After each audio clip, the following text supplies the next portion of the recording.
appreciate it. After a long and beautiful weekend here in sunny Southern California, Guillermo is back from COVID quarantine. Yeah!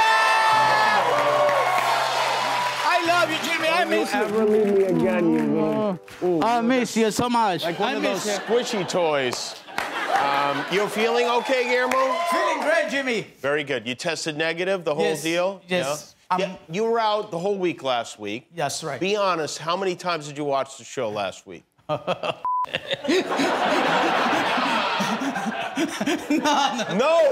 No times? No, why was that? Why do you think? I don't know. I go to bed early. Okay. Oh, boy. Well, what are you going to do, you know? I'm glad you're here. I'm glad everyone is here. You know, thousands of flights were canceled over the weekend because of COVID and other issues, but the airline said that most passengers who got delayed were booked on later flights, which, you know, it's fine, but here's where this is not fair, because when we try to change a flight, even when we have COVID, there's a fee for making a change. There's a penalty. You have to pay like $200. Shouldn't it go the other way, too? Yeah. Oh, you're moving me up. Okay, well, that's fine. I do charge a fee for any changes. That's my policy. And I'll take your credit card number when you're ready. In Texas this weekend, the NRA held their annual meeting of the Mindless 3 days after the shooting that claimed 19 children and 2 teachers in Uvalde, Texas, less than 300 miles away. But you wouldn't want to lose that security deposit now, would you? So despite the shameful timing of this event and the event itself, thousands of NRA members showed up to support their sticker, including this lovely couple who do not believe we have a gun problem. It's a demon possession problem, not a gun possession. We don't need gun control, we need demon control. Right, right. What if the Democrats force a vote on a bill that restricts demons from buying weapons? How would the Republicans vote on that? I mean, it's a tough one, because you start saying demons can't carry guns. Next, you have to vote on goblins. Can goblins? Chupacabras? What about the Babadook? Can the Babadook? It's a slippery slope. And speaking of demons, Ted Cruz was on hand in Houston to spread his slime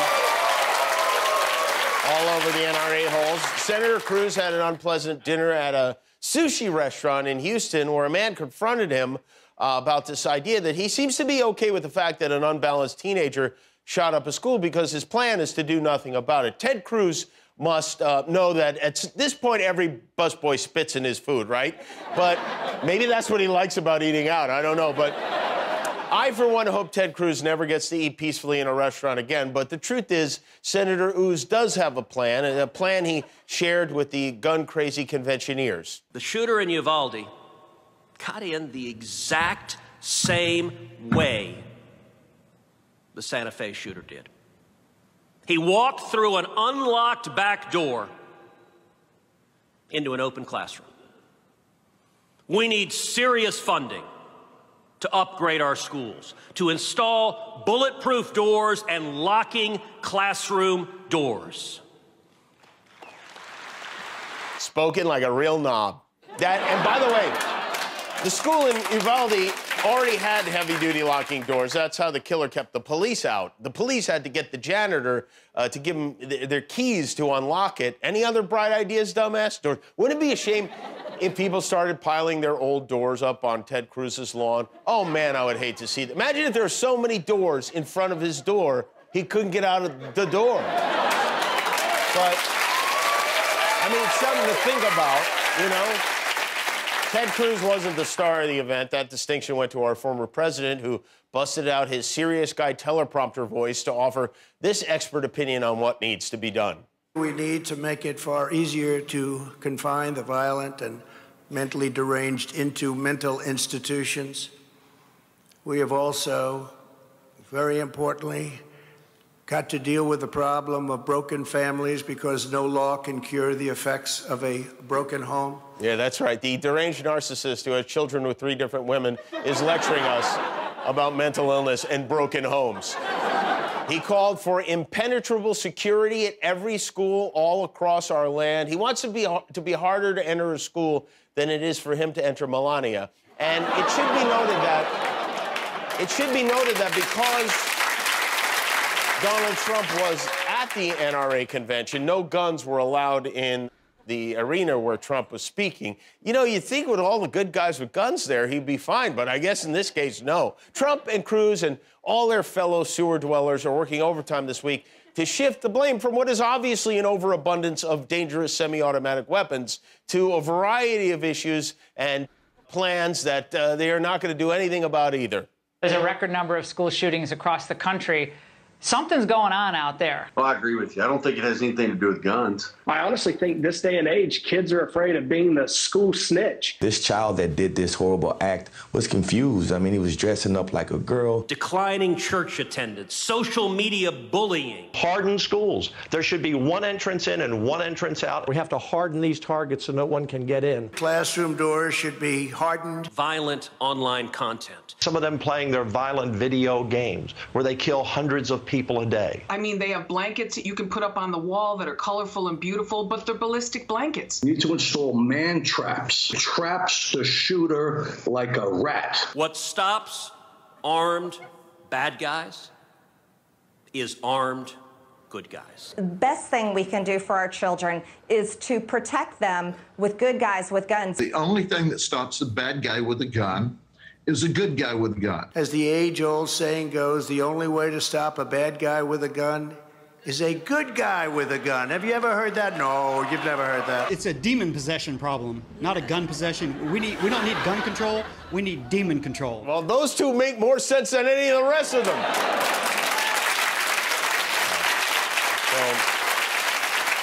In between blaming the latest tragedy and an ongoing series of them on everything but the NRA and guns, Trump had the audacity to read the names of the victims, and then, once he was done reading the names, close things out the way only he can. They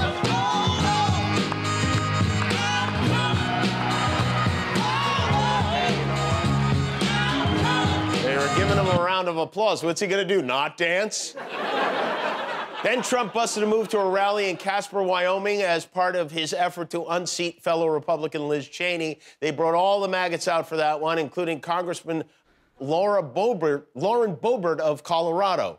Even not liking germs, President Trump shared a bowl of popcorn with my 14-year-old son.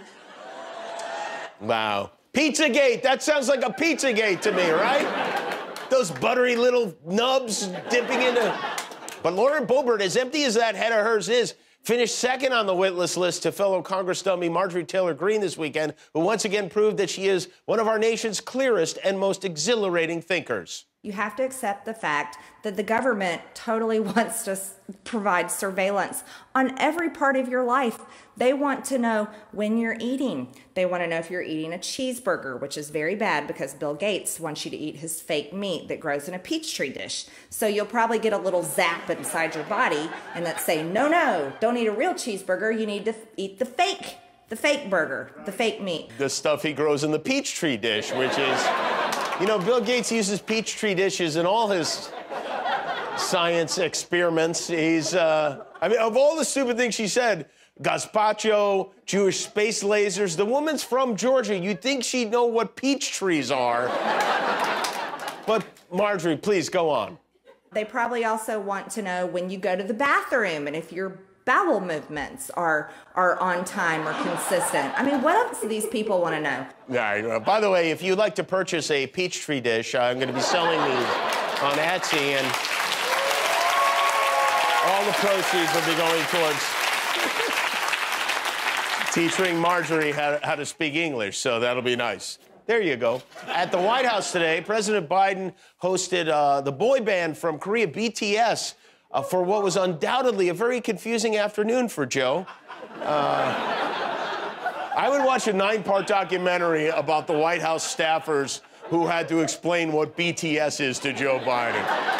Is that the sandwich with the bacon and the lettuce? No, Mr. President, there's turmoil at the Supreme Court right now. The Chief Justice of the Supreme Court has ordered an investigation into the leak of a controversial draft opinion that seems to indicate the court will overturn Roe versus Wade.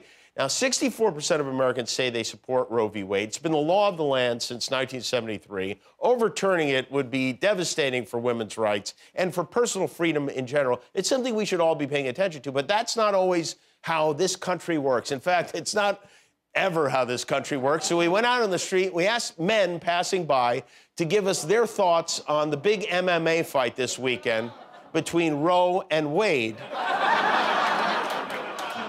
And the results are this. This weekend was the big MMA heavyweight fight, Roe versus Wade. Describe that fight for us. Oh, man. Wade, he was talking all type of stuff, you know what I mean? Like he's something, but he wasn't nothing. He got it right in the kisser. He's out. Who did you like, Wade or Roe? Go for Wade. Yeah, definitely. You like Wade? Yeah. Doesn't care about if he's gonna get knocked out. He just goes in. He's ruthless. Who'd you watch that fight with? You know, I was actually by myself. Did you watch it with any women? Oh, the fight? Yeah. Actually, there was a woman there. Yeah, okay. There was. What did she think of the fight, Roe versus Wade? Well, she wasn't as impressed. She was mostly on her phone on Instagram. People are calling the fight the ruckus in the uteruckus. You think it lived up to that name? The ruckus and the uteruckus? Definitely, you know. I like the ring to it, too. We're talking about the big MMA heavyweight fight last weekend, Roe versus Wade. Who did you have in that fight? Who were you rooting for? I don't know, say Wade. What did you like about Wade? Just like his attitude, his determination. Were you surprised to see those two still going at it so many years later? No, like people hold grudges. Some people are saying the judges are out of touch and they shouldn't decide a fight like this. What do you think? I think the judges are kind of out of touch. If you've never been in a fight in your life, then you can't really determine what's going on in a fight. Oh, you want to sing a song about your dog? Dogs rule the world, but there's still love for the cats. Don't necessarily mean it like that. All praise to the alien baby. Who are you rooting for, Roe or Wade? Me, I'm kind of neutral. My uncle has favorites. Who does your uncle like, Roe or Wade? Wade. Show me your uncle's reaction when Wade knocked out Roe. What did that look like?